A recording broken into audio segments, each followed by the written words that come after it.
आज तारीख है 31 दिसंबर साल 2025। ये ईयर खत्म होने जा रहा है। कुछ ऐसे केसेस सामने आए जो काफ़ी सुर्खियां बटोरी, लेकिन हम इस वीडियो में बात करेंगे कुछ ऐसे केसेस की जो सुर्खियां तो बटोरी लेकिन दबी कुचली आवाज़ उनकी दबाई गई। आपने देखा होगा कि नीले ड्रम से लेके हनीमून कांड काफ़ी सुर्खियां बटोरी, लेकिन इसके उलट अगर देखें तो कुछ ऐसे केसेस भी सामने आए जो दबे कुचले रह गए। हम बात कर रहे हैं वो केसेस की जो मर्दों ने की लेकिन इतना सुर्खियां नहीं बटोरी सुर्खियां तो नीले ड्रम ने, हनीमून कांड ने। बात करते हैं उन सभी केसों की। मेरे साथ है प्रवेश और मैं हूँ अश्विनी सिंह। आप देख रहे हैं क्राइम तक। इसमें हम जिक्र करेंगे उन सभी केसेस की, चाहे निकी भाटी का केस हो, चाहे हरियाणा के जो प्लेयर थी राधिका मर्डर केस। हम बात कर रहे हैं हरियाणा के राधिका यादव मर्डर केस की, जहां पर एक ऐसी ऑनर किलिंग की गई जो सबको सोचने पर मजबूर कर दिया कि आखिर उस बेटी का गुनाह क्या था।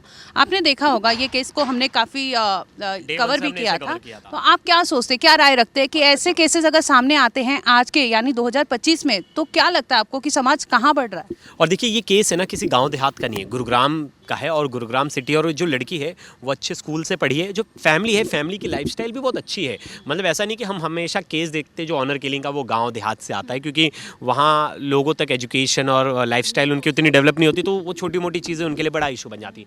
लेकिन राधिका केस में ना मुझे एक चीज़ समझ में नहीं आई शुरुआत से, कि जो पिता अपनी बेटी को शुरुआत से सपोर्ट कर रहा है कि तुम स्पोर्ट्स में पार्ट लो, स्पोर्ट एक्टिविटी में पार्ट लो, वो बचपन से जब बैडमिंटन टेनिस खेले तो स्कर्ट पहन रही है और कपड़ों को लेकर कभी मुद्दा नहीं बना घर में। वो वीडियो शूट करती है, उसको लेकर भी मुद्दा नहीं बना, बाकायदा उसकी मम्मी जाती है उस वीडियो शूट में और उसको लेकर भी मुद्दा नहीं बनता कभी। लेकिन अचानक से पता चलता है कि गाँव वाले ताने मारते थे। मतलब उन्होंने जो एग्जाम्पल दिया ना कि गांव वाले ताने मारते थे कि बेटी का पैसा खा रहा है, और उस ताने के लिए उसने जो है अपनी बेटी की हत्या कर दी, गोली मारा घर में, वो भी पीछे से अपनी, जब उसकी मम्मी नहीं थी तो कितने 3 से ज़्यादा फायरिंग किया और उसमें छलनी कर दिया गोलियों से और मार दिया जिस बेटी से वो सबसे ज़्यादा प्यार करता था। उनके घर पे उनके बड़े बेटे भी थे और उनकी जो लाइसेंसी रिवॉल्वर थी उनसे उन्होंने गोली मारी। और सब लोग बताते हैं कि ऐसा नहीं था कि बेटी जो है बहुत गलत काम कर रही थी। अभी तक इस केस में ना किसी के अफेयर के बारे में बात सामने आई, अदर कास्ट में कोई ऐसा हो शादी वादी के लिए लड़की, कुछ भी नहीं आया। मतलब सिर्फ दूसरों की और समाज में लोग क्या कह रहे हैं उस बात को लेकर इसने इशू बना दिया और अपनी बेटी को गोलियों से भून दिया। मतलब ये दिखाता है कि किस तरह का सन की बात था कि अपनी बेटी को इस तरह से गोलियों से भून दिया। और ये हार्श रियलिटी दिखाता है कि अभी भी ऑनर किलिंग छोटी छोटी मुद्दों पर, छोटी छोटी बातों पर लेकर आज भी लड़कियों को मार दिया जा रहा है कहीं ना कहीं। और ये एक ऑनर किलिंग का केस नहीं था, मैंने अभी कुछ दिन पहले एक बिहार का भी केस देखा था जहाँ भाइयों ने मिलकर अपनी बहन को मार दिया। फिर एक केस कर्नाटका से आया था। ऐसे कई केस थे ऑनर किलिंग के जो अभी भी हो रहे हैं। और किस बात को लेकर? सिर्फ अपनी मेल ईगो को लेकर कि दूसरे जात में शादी कैसे कर ली, हमारी बदनामी हो रही है। इन सब चीज़ों को अभी भी तवज्जो दी जाती है और बहुत ज़्यादा तवज्जो दी जा रही है। जैसे मैं बात कर लूँ आईटी सेक्टर हो, टेक्नोलॉजी हो या फिर कोई भी अदर सेक्टर आप ले लें कि कहाँ से कहाँ तक पहुँच गई डेवलपमेंट हमारी, लेकिन हाँ वहाँ पे चल रहा है कि अभी भी हम ऑनर किलिंग की बात कर रहे हैं। और सोचने के लिए मतलब मेरे को ऐसे लगता है कि आज भी सोसाइटी जजमेंटल ही है, जज ही किया जाता है। जैसे आपने कपड़ों की बात की कि वो स्कर्ट पहन के खेलती रही होगी या फिर ट्रेनिंग सेंटर जाती होगी तो पिता लेके जाते थे, तो तमाम ऐसी चीज़ें थी जो उन्हें पता था। आपने अभी तक जो सुना ये तो राधिका मर्डर केस की हमने जिक्र की, लेकिन अब बात करते हैं नोएडा के निकी भाटी का। निकी भाटी का एक ऐसा मर्डर केस सामने आता है जिसमें लाख उसकी बहन चिल्लाती रह गई, चीखती रह गई, जिसमें वो कहती है कि ये मर्डर है, लेकिन परिवार वाले जो है वो उसे लीपापोती करने में बिजी हो जाते हैं। आपने देखा होगा इसमें चार्जशीट भी दायर की गई और जो चीज़ें सामने आई थी, क्या लगता है कि क्या था ये पूरा मामला? अच्छा देखिए ये मामला ना पहले तो जब शुरुआत हुआ तो इसमें एक वीडियो सामने आया जिसमें एक लड़की खुद को ऐसा लगता है कि उसको किसी ने आग लगा दिया। पता चलता है कि उसकी बहन वो वीडियो रिकॉर्ड कर रही है और उसके पति ने और उसके घर वालों ने आग लगाई है। बाद में उसे हॉस्पिटल लेकर जाया जाता है और वहाँ उसकी मौत हो जाती है। इसमें 3 चीज़ थे। पहला एक फैक्टर निकल कर आया कि दहेज के लिए 10 साल बाद दहेज के लिए प्रताड़ित किया जा रहा था। दूसरा फैक्टर था कि ये लड़का कुछ कमाता नहीं था, कुछ करता नहीं था, एक दुकान थी उस पर भी रेगुलर बैठता नहीं था और खुद अय्याशी करता था। पत्नी ने अपनी जीविका के लिए अगर ब्यूटी पार्लर चालू कर लिया तो उससे गाँव के वाले लोगों का ताना सुन के पत्नी को टॉर्चर करना शुरू कर दिया कि तुम वीडियो मत बनाओ। पहले खुद उसके साथ इंस्टाग्राम पे वीडियो बनाता था, जब उसने बनाना शुरू कर दिया तो उससे उसको प्रॉब्लम होने लगी। तो ऐसे तमाम चीज़ थे। मतलब ये केस एक ऐसा केस है जिसमें पता चलता है कि भाई पुरुष जो करे सही है, अगर वो चीज़ महिला या मेरी पत्नी ने कर दिया तो गलत है। और इस केस से हमें एक मेंटालिटी पता चली कि अभी भी पुरुषवादी सोच ऐसी है कि वो नहीं चाहता भाई तुम फ्रीडम में रहो, या तो तुम भी मत करो वो चीज़ें। खुद तो भाई वो जा रहा है, क्लबिंग कर रहा है, ग्रेटर नोएडा से नोएडा आ रहा है, क्लबिंग कर रहा है, सब कुछ कर रहा है, पार्टी कर रहा है, मज़े कर रहा है, और अपनी बेटी बोलो, अपनी बीवी पर रेस्ट्रिक्शन रख रहा है कि भाई तुम कुछ नहीं कर सकती। ये वही लोग होते हैं जो रील्स में तमाम ऐसी चीज़ों पे प्लेटफॉर्म पे खुद मुझे लगता है कि देखते हैं, वीडियो देखते हैं या फिर सीखते होंगे, लेकिन अगर इनकी बीवी करे या इनके घर के कोई करे तो इन्हें बुरा लग जाता है, लेकिन दूसरे की बहन बेटियां करे और उसे देख के ये मज़े ले, ये चल जाता है इनको। नहीं, बिल्कुल बिल्कुल ऐसे ही कुछ है। अभी आप जा रहे हो, क्लब्स जा रहे हो, आप खुद इंजॉय कर रहे हो, और आप नहीं चाहते कि आपकी वाइफ उन सब चीज़ों में इन्वॉल्वमेंट हो। और इसी तरह से वो अपना ब्यूटी पार्लर चला रही थी और अच्छे पैसे कमा रही थी, तो उन सब चीज़ों पे उसे प्रॉब्लम थी। उसने बंद भी करा दिया था बाकायदा कि तुम्हें क्या ज़रूरत है, तुम्हें गाँव वाले लोग ताने देते, बाकी लोग ताने देते। ताना जो है वो सबसे बड़ा वो बन चुका है कि सोसाइटी वाले क्या कहेंगे, समाज क्या कहेगा। अगर आपकी पत्नी सेल्फ डिपेंडेंट है तो वो भी एक तरह से आपके लिए श्राप हो गया है कि भाई मेरी तो बदनामी हो रही है। भाई कुछ कर लो, खुद तो कुछ कर लो, दूसरे पे डिपेंडेंट नहीं रहोगे, खुद तो कुछ कर लो। लेकिन नहीं, कुछ करना भी नहीं, ना पत्नी को कुछ करने देना। और ये केस वही था।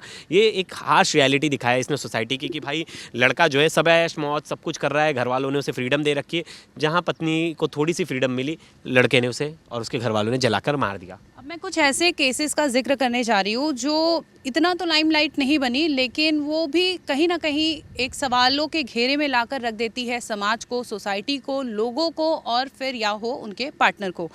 बेंगलुरु का एक केस था। जाने माने डॉक्टर महेंद्र रेड्डी, उन्होंने अपनी बीवी को मारा था और मारने के बाद एक वीडियो में कहा था कि मैंने तुम्हारे लिए पत्नी को मार दिया। यानी अपनी गर्लफ्रेंड को उन्होंने बकायदा मैसेज दिया था जिसमें उन्होंने कहा कि अब मैं तुम्हारे साथ रह सकता हूँ, मैंने बीवी को मार दिया।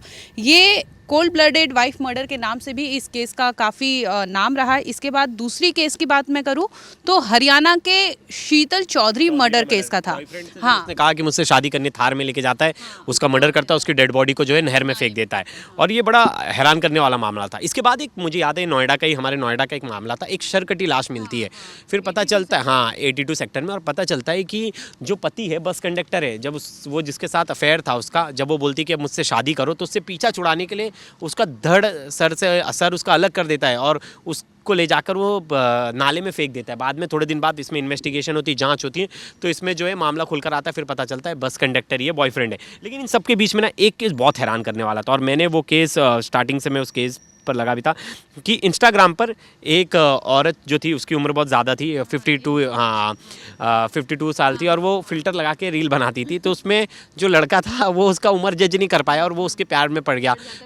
फिर मिलने भी गया। अब बोला अब यार अब तो उम्र ज़्यादा है तो क्या करूँ, तो उससे पैसे का फ़ायदा लेने लगता है। फिर वो उससे पैसे ले लेता है 1.5-2 लाख। अब वो महिला बोलती है कि या तो तुम मुझसे शादी कर लो, तुम मुझसे इतने दिन से प्यार कर रहे हो, हाँ, या तो मेरे पैसे लौटा दो भाई जो तुमने उधार ले रखे। तो वो सोचा पैसे भी नहीं लौटाऊंगा और इससे तो शादी नहीं करूँगा, और बोलता भी हो इस बुढ़िया से शादी नहीं करूँगा, हाँ इंजॉय कर लेता। फिर लेकिन लगा अब सर से पानी ऊपर जा रहा है, अब ये फोर्स कर रही है, तो वो उसकी हत्या कर देता। मतलब सोचो कैसा, मतलब ये केसेस, मतलब हंसने की बात नहीं लेकिन हंसी आ रही है कि ऐसे पुरुष ने भी ऐसे क्राइम किए जो सोचने से, मतलब अपने फ़ायदे के लिए आपने किसी से भी रिलेशन बना लिया, बाद में आपको लग रहा है अब ये रिलेशन सरदर्द बन रहा है तो उसको रास्ते से हटा दिया। फिर एक और केस था जो ऐसे हैरान करने वाला था, जहां अपनी वाइफ को उसने करंट दिया। बिल्कुल भोपाल का था। बता रही थी कि वो एमपी के निवाड़ी का था, जहां पर रतिराम राजपूत अपनी मैरिड गर्लफ्रेंड को घर पर बुलाते हैं, उनके साथ वो इंटीमेट्स जो भी करते हैं वहां पे फिजिकल रिलेशन बनाते हैं, और इसके बाद उसे गला घोट कर मार दिया जाता है। परिवार की तरफ से एलिगेशन लगाया जाता है कि टॉर्चर किया गया था और जिंदा उसे दफना दिया गया था, और उसी पे वो मुझे लगता है सोया भी था, शायद वहीं पे दफना के उसी घर में सोया था, और वो करंट भी दिया था। मतलब बहुत सारी ऐसी चीज़ थी, इतनी क्रुएलिटी किया था उसने कि भाई कोई सोच नहीं सकता।